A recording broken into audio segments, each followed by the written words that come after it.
So, due to the videos I have on YouTube of me deadlifting, requests have been made for me to show a video of how I deadlift and why I do what I do. There's a lot of articles, myths, stories out there of the proper way to deadlift, and I found most of the ideas out there just did not work for me. I had a lot more success doing what people said not to do, and that's what I'm going to show you here. A few notes before I begin. One, you can tell this is a cheap hand camera. I have no video editing software. It's all going to be done in one shot. Mistakes will be included. I apologize. This is not professional. On the subject of not being professional, the second caveat, this is how I deadlift. I'm not saying it's how you should deadlift. I'm not a coach. I have no formal credentials. I have no formal training. This is just what I've learned from self-discovery.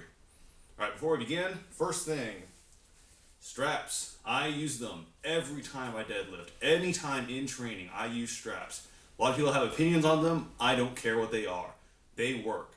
The only time we'll not use straps is in a competition because they're not allowed. Otherwise, though, every time. I pull double overhand every time. I have never torn a bicep as a result of this. I've never had any sort of actual injury on my upper body from deadlifting.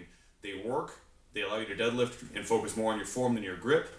Get them, invest in them. These are the Iron Mind Strong Enough lifting straps. They are the best on the planet. Watch my video, Straps 101, to learn how to use them in a deadlift. That said, now that I've told you that, I will not use them in the demonstration because it would be silly with such a lightweight. Alright, so the first thing everyone notices about my deadlift is the stance width. I use a very narrow stance. I'm talking about 6 to 8 inches in between the heels here. There's a reason why I do this. If you look at any of my older videos, circa 2007 on YouTube, you'll see that I used to pull with a wider stance, about squat width. This is how I was taught how to deadlift online. The idea here is that this is the stance you squat in. So it's the strongest stance for your lower body. It's a stance that will get you a good deadlift. What you run into with this, though, is that your elbows can only go so far as your knees are out if you're pulling conventionally. If you're pulling sumo, this is a narrow stance and you want to go wider. For a conventional pull, though, this is actually a pretty wide stance. So you get down to grab the bar, and you can tell, scraping my forearms against my knees here. I'm still grabbing the outer rings of the bar here. This is about the grip I would use for a bench. So when you pull, see how far apart my hands are from my legs? That's a lot of range of motion. The bar is about up to my crotch height here. Now, when you use a narrow stance, like what I do, take that same approach of scraping the inside of your hands to your knees. I'm now grabbing the edge of the knurling of the bar. What this means for me is I have a much shorter distance to travel on the deadlift, the lockout. I come up, I'm down about 2 or 3 inches from where I was before, and that's with my shoulders up. I like to let my shoulders sag, especially in the competition pull. And if you do that, you get an even shorter distance, which means more weight can be pulled.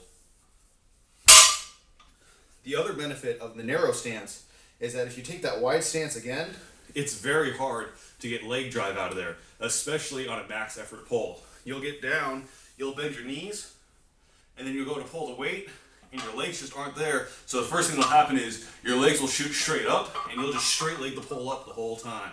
That, combined with a long range of motion, is dangerous on your back. It is going to hurt. When you use a narrow stance, you're able to get your spine in a much more neutral position. You crouch down, and your knees and legs are tracking a little bit more naturally, and they're full of compressed energy here. They just shoot up.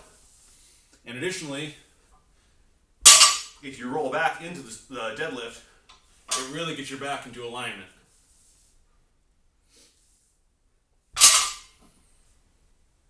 Alright, so covered stance width there, covered the benefit of having closer hands, which is why a narrower stance works. Let's go over some of the mechanics of the pull here.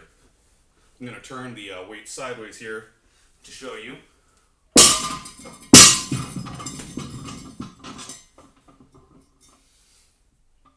So I'll get form check videos every once in a while from people about deadlifts because they want a deadlift like I do, or they just want to see if there's any problems with it. If I see anyone pulling with the little hexagonal plates you see in a gym, I don't even watch the video.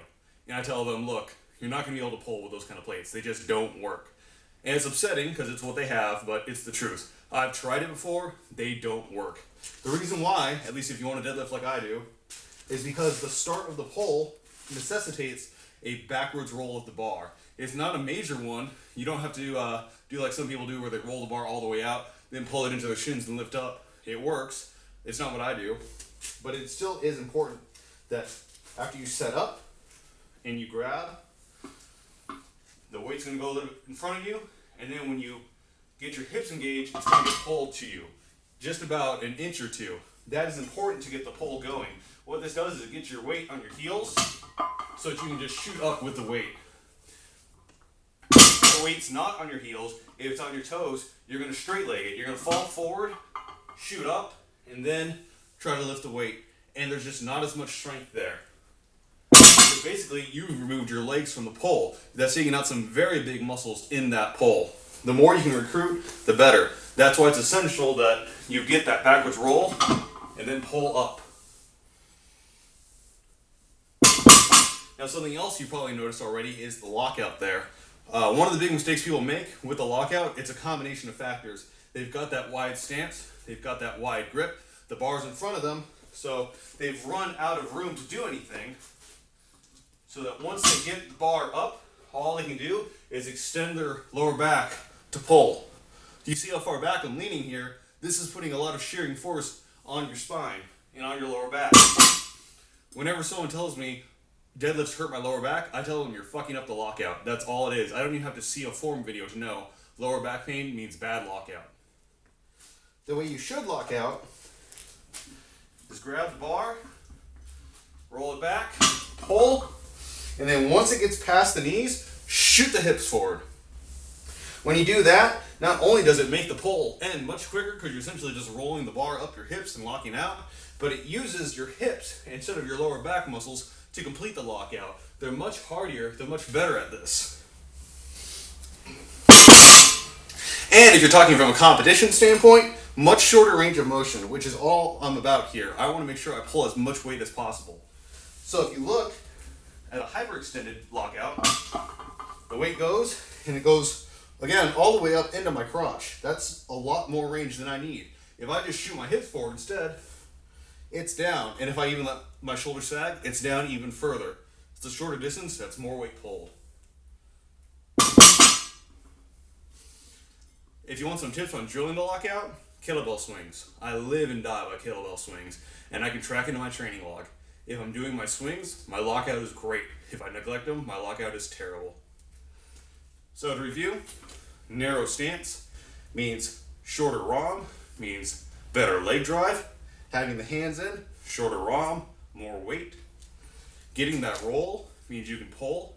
Having in front of you means it's all lower back. That's all I got. If you got any questions, shoot my YouTube a comment or just contact me personally.